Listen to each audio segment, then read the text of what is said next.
Good evening, and welcome to the Criminalista Nocturno. In May of 2024, Natalie Mariana López's family endured a 3-day nightmare. The 27-year-old had vanished without a trace, leaving her parents utterly bewildered. Days turned into an agonizing wait, with no explanation for what had happened to their daughter. All they knew was that she had left her home, leaving behind her husband and a 1-year-old child.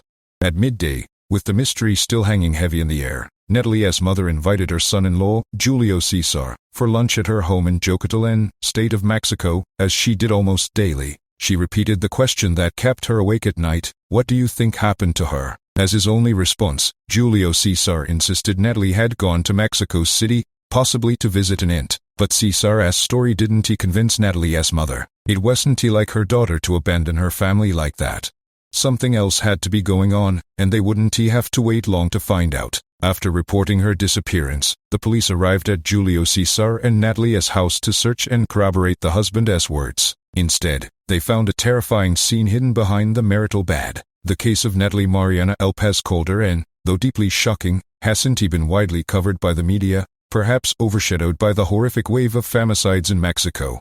According to a report from the National Information Center, 797 alleged femicides were registered in 2024, averaging over 2 femicides daily, and it is feared that many more cases go unreported. Amidst this grim landscape, Natalie's case appeared and then disappeared from the public agenda, but it wasn't forgotten. Her family, friends, and neighbors still demand justice. From the information circulating about her case, we can piece together Natalie's life. The arrival of their baby, contrary to Natalie's hopes, only created more tension. The demands of raising an infant fractured the relationship further. César grew sullen and violent whenever Natalie asked for any help with their new family's daily life, especially when it involved money. His attitude would worsen. However, there were no prior reports of domestic violence, and the relationship between César and his in-laws appeared cordial and frequent. The secret remained hidden within the house.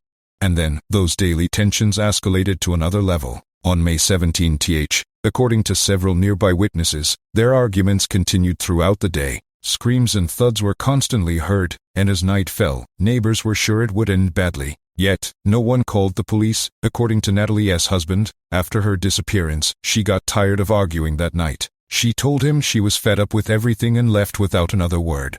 She had decided to abandon the house, leaving behind both her husband and her young daughter. César even claimed she left with only the clothes on her back, no other belongings, not even her cell phone. She hadn't said where she was going, but for some reason, César assumed his wife would go to Mexico City to stay with an aunt. That is the story he repeated until his entire alibi crumbled. When Natalie's family noticed her absence the next day, César's explanation immediately seemed suspicious. But they had no concrete proof to doubt his words. It was more a gut feeling. Natalie was a responsible woman and, above all, a deeply present mother in her daughter's life. There was no way she would leave so abruptly and without communicating. In the following hours, Natalie's parents had no way to contact her, as her cell phone was left at home. César, meanwhile, insisted everything was fine, and at first, the family wanted to believe him. Still, they immediately reported her disappearance to the authorities, hoping for help. But police action took over 48 hours, the typical time government agencies take to search for an adult believed to have voluntarily left home. They were about to discover the story was different, and that lost time only amplified the López family's anguish. In the 3 days following, Natalie's parents were surprised by César's calm demeanor, as if nothing unusual had happened. Despite his conviction, and his attempts to convince them that Natalie was safe and just needed some alone time, he continued to have lunch at his in-laws' house as usual, bringing his daughter along as if nothing had changed. In contrast, Natalie's parents were consumed by an anguish that kept them, but the element that made them doubt César's innocence the most was the neighbor's testimony. When Natalie's parents went to her neighborhood to find out what happened that night, those living near her house were unequivocal. The couple had fought fiercely that May 17th, throughout the day and much of the night. No matter how much Julio César claimed it was just another argument, many neighbors contradicted him, adding a disturbing detail. Around 2 or 3 a.m., the shouting had suddenly stopped.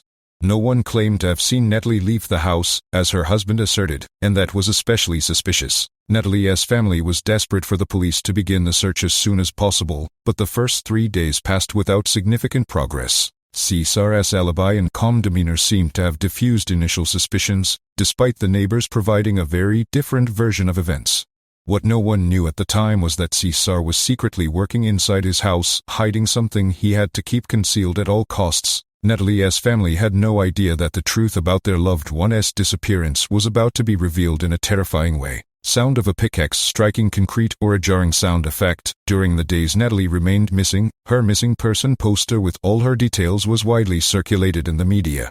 There was, after all, the possibility she was wandering the streets or indeed at her aunt's house, and someone might recognize her to bring relief to her parents. She was described as 1.55 meters tall, with an athletic build, black hair, and distinctive features that could help identify her. Scars from past surgeries, one for appendicitis and another from a C-section barely over a year prior. She also had tattoos, a heart on her neck near her throat and a rose in the middle of her chest. A photograph showing her posing with a wide smile, looking sideways at the camera, clearly displayed these tattoos. This urgent bulletin was repeated several times in the media. Already accustomed to the disappearance of women across Mexico and the high rate of femicides, a reality that quickly brings to mind the worst possible outcome. That thought also haunted Natalie's parents, who reiterated their doubts to the Attorney General's Office of the State of Mexico and asked for Julio Cesar's alibi to be thoroughly analyzed, as they didn't believe him at all and were increasingly convinced he was hiding something. Thus, the prosecutor's office finally went to the victim's house on May 20th, 3 days after the disappearance, with a search warrant to collect evidence from the last place she was seen alive and compare it with Natalie's husband's account of those last hours. Julio Cesar allowed them to enter the home, confident they would find nothing unusual. Natalie's father was especially anxious that day. It was his birthday, and he desperately wanted to know what had happened to his daughter and if she was truly safe and unharmed somewhere else. But it didn't take much searching to discover that Julio Cesar was lying and that the young woman was not safe. The truth awaited the agents, hidden next to the marital bed. When investigators entered the main bedroom, they noticed a suspicious concrete block that had been recently constructed, evident from its fresh color. But as they got closer, horror ensued. A pair of feet could be seen on the other side of that makeshift wall. From then on, everything accelerated. Agents broke through the cement block and discovered a complete human body. Only 3 days had passed, so it wasn't difficult for the police to recognize that the body was indeed Natalie's. Her tattoos confirmed it, and that could only mean one thing: Julio Cesar had lied, and just as the family suspected, he was involved in the disappearance. Natalie's family was already disappointed by the slow start of the investigation, but that feeling would grow to unimaginable levels in the following months. 5 months after the crime, Natalie Mariana López's name made headlines again in Mexican media when her family publicly protested the lack of concrete progress in the investigation. But what most outraged the family was that, after so much time since the body was found, the suspect was still only being investigated for his wife's disappearance, not her murder. The family quickly demanded the case be reclassified as femicide and that the sole accused be investigated as her killer. Otherwise, the delays would continue, as would the suffering of Natalie's loved ones. Before the cameras, the victim's mother emphasized that one of the most contentious issues was that Cesar had presented himself as someone who knew nothing, even having the audacity to eat with them, despite having murdered her daughter just hours before. Convinced they were facing a psychopath, Natalie's parents urged the justice system to expedite the process and grant Julio Cesar no privileges.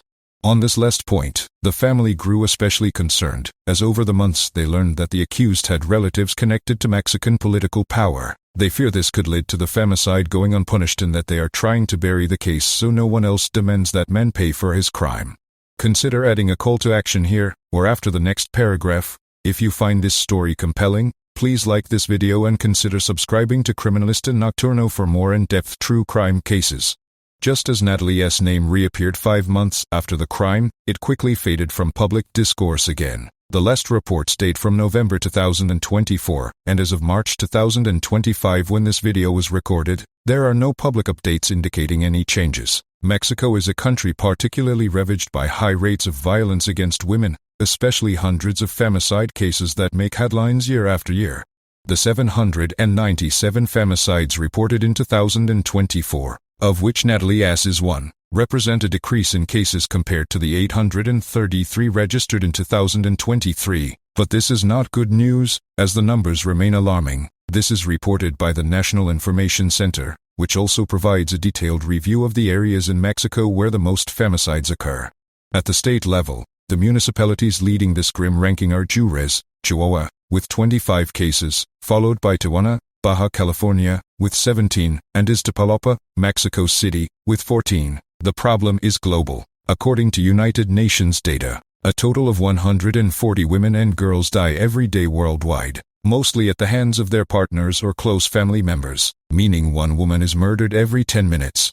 60% of these homicides were committed by intimate partners or other family members. This brings us back to Natalie López's case, which is a tragically illustrative example of this problem. In Natalie's case, another dramatic factor is added: her young daughter. Currently, the child is in the care of her maternal family, who have stated on several occasions that the situation is very difficult to cope with.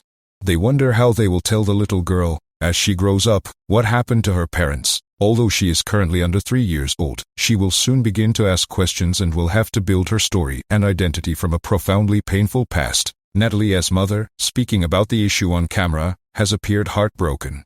She will have to tell her young granddaughter that her mother was murdered when she was just a baby, and that her father's absence is because he is the alleged murderer. If the López family's greatest fears come true and Julio César does not pay for his crime, what will happen to the child? Will she have to have contact with her father again despite what happened? Natalie's parents prefer not to even imagine it and hope that justice acts as it should, and that Julio César spends the rest of his days in prison. Consider another call to action here, especially if the video is long. Don't miss our next case. Hit the subscribe button and turn on notifications so you're always updated. Once again, dear audience, I appreciate your company. Thank you for being present in this new broadcast. Remember, you can follow me on social media. I am currently on Facebook, Twitter, Instagram, TikTok, and you can also find me on any audio streaming platform of your preference. I bid you farewell with a strong hug, and if you haven't subscribed yet, I cordially invite you to do so and become part of this great community. This is Criminalista Nocturno. Until the next broadcast, good night.